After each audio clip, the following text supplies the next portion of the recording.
Welcome to my dear friend, Bengal সিভিলের পক্ষ থেকে আপনাদের জন্য রইল প্রীতি শুভেচ্ছা এবং উষ্ণ অভিনন্দন। আজকের ভিডিওটি নন টেকনিক্যাল পারসন ভাইদের জন্য, যেরকম কার্পেন্টার, স্টিল ফিটার, ম্যাসন কী করে ন্যূনতম যোগ্যতায় কোম্পানির চাকরি করতে পারবেন, এই নলেজটি পাবেন এই ভিডিওর মাধ্যমে। এই নলেজটি থাকলে আপনি যে কোনো কোম্পানিতে ইন্টারভিউ দিয়ে সাকসেস হবেন, 100% গ্যারান্টি। আপনারা যারা প্রবাসে কাজ করতে যান তাদের এই নলেজটি জরুরি। এই নলেজটি থাকলে আপনি যে কোনো কোম্পানিতে চাকরি করতে পারবেন। প্রথমে কার্পেন্টার ভাইদের জন্য প্রশ্ন উত্তর বলছি, এগুলো নোট করে রাখবেন। স্ক্রিনের সামনে দেখতে পাচ্ছেন, এটা শ্যাটারিং প্লাইউড কাজের সাইডে ব্যবহৃত হয়। এই একটা প্লাইউড কতবার ইউজ হয় শ্যাটারিংয়ের জন্য? উত্তরটি হবে 7 থেকে 8 বার। এই প্লাইউডের সাইজ কত? প্লাইউডের সাইজ 2440 mm লম্বা, আর আপনার চওড়া আছে 1220 mm। আর প্লাইউডের থিকনেস 6 mm থেকে শুরু করে 12 mm, 20 mm। এখানে যে প্লাইউডটি ব্যবহার করা আছে এটা 12 mm এর। আর 6 mm এর প্লাইউড ডিজাইনের ক্ষেত্রে ব্যবহৃত হয়। এগুলি শ্যাটারিংয়ের ক্ষেত্রে স্ল্যাব, কলম, বিম শ্যাটারিংয়ে ব্যবহৃত হয়। একটা প্লাইউড কত স্কোয়ার মিটার আপনি কীভাবে বের করবেন? প্লাইউড লম্বা আছে কত? 2440 mm। চওড়া আছে কত? আছে 1220। 2440 আর 1220 গুণ করে দিলে হচ্ছে 2.99, মানে 3 স্কোয়ার মিটার। এইবার যদি ফুটে যায় কত? লম্বা আছে 8 ফুট আর চওড়া আছে 4 ফুট। 4 8 32 স্কোয়ার ফুট একটা plywood. Clear? Next question, board মেকিংয়ের জন্য কত গ্রাম খিলা লাগে বা নেইস লাগে? এটা খিলা আছে, এটা কত গ্রাম খিলা লাগে? 1 স্কোয়ার মিটার শ্যাটারিংয়ের জন্য খিলা লাগে 200 থেকে 250 গ্রাম। 1 স্কোয়ার মিটার কতটা area? 1 metre by 1 metre area শ্যাটারিংয়ের জন্য 200 থেকে 250 গ্রাম খিলা লাগে। এইবার একটা প্লাইউড আছে 3 স্কোয়ার মিটার, তাহলে কত হচ্ছে? 3 2 600 গ্রাম খিলা লাগবে একটা প্লাইউডে শ্যাটারিংয়ের জন্য, making plus shuttering including. Board মেকিংয়ের জন্য যে বাটাম ইউজ হয় এটা কত সাইজের? 3 ইঞ্চি বাই 2 ইঞ্চি, লম্বা 8 ফুট। এটা মেকিংয়ের কাজে ব্যবহৃত হয়। তাছাড়া দেখতে পাচ্ছেন অল শ্যাটারিংয়ে যে লম্বা লম্বা যে বাটামগুলো ব্যবহার করা হয়েছে, এটা 3 ইঞ্চি বাই 4 ইঞ্চি। এটা 4 ইঞ্চি, এইদিকে 3 ইঞ্চি এটা ব্যবহৃত হয়। আর একটা ব্যবহৃত হয় 4 ইঞ্চি বাই 4 ইঞ্চি। বোর্ড মেকিংয়ের সময় যে বাটামের স্পেসিং করতে হয় এটা কতটা ডিস্টেন্সে? 200 থেকে 250 mm। এটা কলম বোর্ড, লিফট ওয়াল বোর্ড, ওয়াল বোর্ড, ট্যাঙ্কির ওয়াল বোর্ড সব 200 থেকে 250। আর স্ল্যাবের ক্ষেত্রে, স্ল্যাব শ্যাটারিং ক্ষেত্রে 400 দূরে দূরে দিতে হয়। এগুলো জেনে রাখবেন, নোট করে রাখবেন। সামনে যে ম্যাটেরিয়ালটি দেখতে পাচ্ছেন এটি হচ্ছে কাপলক ভার্টিক্যাল। এটি স্ক্যাফোল্ডিংয়ের ক্ষেত্রে, স্টেজিং ক্ষেত্রে ব্যবহৃত হয়। স্ল্যাব স্টেজিং, প্লাস্টারের ক্ষেত্রে ভাড়া বানিয়ে কাজ করতে হয়। এটার নাম হচ্ছে কাপলক ভার্টিক্যাল। এর স্ট্যান্ডার্ড সাইজ কত? স্ট্যান্ডার্ড সাইজ আপনার 1 metre, 1.2 metre, 2 metre, 2.5 metre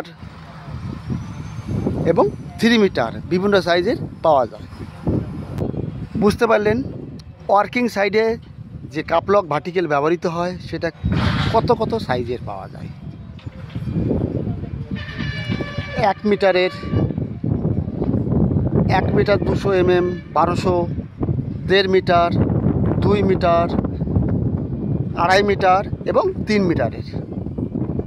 laser pipe বা বেসিং পাইপ কত সাইজের পাওয়া যায়? স্ট্যান্ডার্ড সাইজ কত? এই সামনে দেখতে পাচ্ছেন কাপলক ভার্টিক্যালের সঙ্গে এটি স্টেজিং ক্ষেত্রে ব্যবহৃত হয়। এর স্ট্যান্ডার্ড সাইজ 750 থেকে শুরু হয়।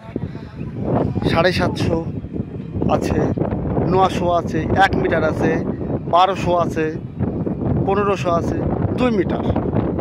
বুঝতে পারলেন? সামনে যে ওয়ালটি শাটারিং করা আছে এটিতে কয়টা প্লাইউড লাগবে? লম্বা আছে আপনার 20 মিটার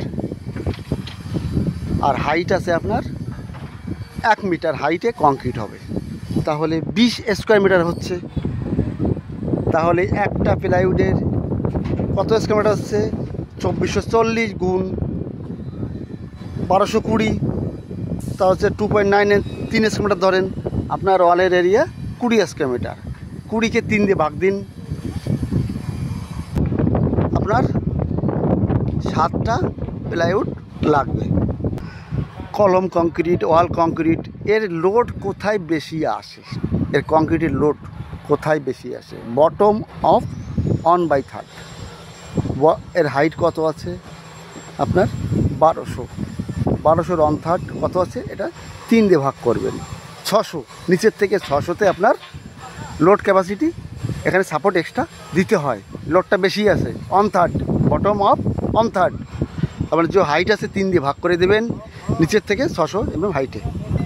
এইবার স্টিল ফিটার ভাইদের জন্য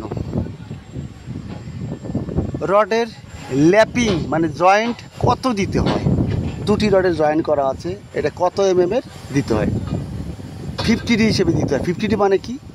যদি 16 রড হয়, এটা 16 রড লাগানো আছে, 16 রড হলে 16 × 50 মানে 800 লম্বা 2টি রডের ল্যাপিং হতে হবে।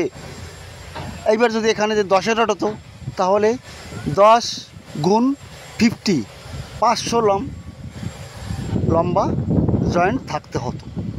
Clear? Next question, rod 90 degree band করলে কত বাড়ে?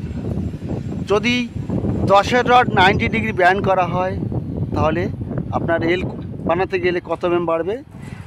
10-এর রড হলে 20 বাড়বে। তার মানে সোজা ফর্মুলা জেনে রাখুন, যত ডায়ার রড 90 ডিগ্রি ব্যান্ড করলে তার ডবল বাড়ে। যদি 20-এর রড হয় 40 বাড়বে 90 ডিগ্রি ব্যান্ড করলে। 25 রড হলে 50 বাড়বে। সামনে ইউজ্যাক দেখতে পাচ্ছেন, এটি ভার্টিক্যালে সাপোর্ট দেওয়ার জন্য ব্যবহৃত হয়। এখানে দেওয়া আছে, এটা কতটা ভিতরে দিতে হয়? এটা হচ্ছে 1/3। 600 আছে, আপনার 200 বাইরে রাখতে হবে আর 400 আপনার এর ভিতরে রাখতে হবে। বুঝতে পারলেন? রডের ওয়েট কীভাবে বের করতে হবে? ওজন ছাড়া মেজারমেন্ট টেপ দিয়ে। এর ফর্মুলাটা জেনে রাখুন, D গুণ D ডিভাইডেড অন 62। বুঝতে পারলেন? D গুণ D মানেটা হচ্ছে এই যে D গুণ D ডিভাইডেড অন 62। তার মানে আমি 16 রডের বের করব। এখানে 16 রডের বের করলে ডির জায়গায় 16 গুণ 16 ডিভাইডেড অন 62, তাহলে কত হবে? 1.58।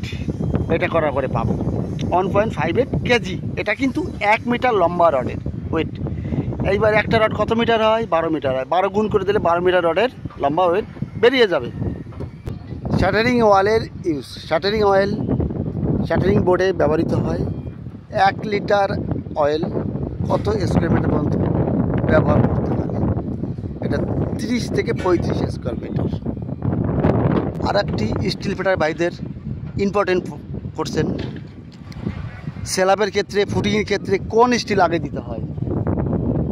আপনার স্ল্যাবের ক্ষেত্রে শর্ট স্প্যান আগে দিতে হয়, যে রডটা ছোট সেটা আগে দিতে হয়, যে রডটা লম্বা সেটা পরে দিতে হয়। তার মানে শর্ট স্প্যান আগে দিতে হয়, লং স্প্যান পরে দিতে হয়।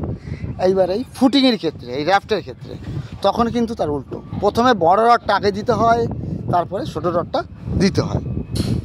সমস্ত কার্পেন্টার, স্টিল ফিটার এবং ম্যাসন ভাইদের উদ্দেশ্যে বলছি, আপনারা এই চ্যানেলে কোশ্চেন অ্যান্সারের অনেক ভিডিও আছে, দেখুন। আমি কথা দিচ্ছি 100% এই নলেজটি আপনার ভিতরে চলে আসলে আপনি যে কোনো কোম্পানিতে 1 চান্সে আপনার চাকরি হয়ে যাবে। এটা আমার চ্যালেঞ্জ। ভিডিও বেশি লম্বা হয়ে যাচ্ছে, বেশি দূর যেতে যাচ্ছি না। তাহলে আজ এখানে শেষ করছি। সুস্থ থাকবেন, ভালো থাকবেন, পরবর্তী দেখা হবে। All the best.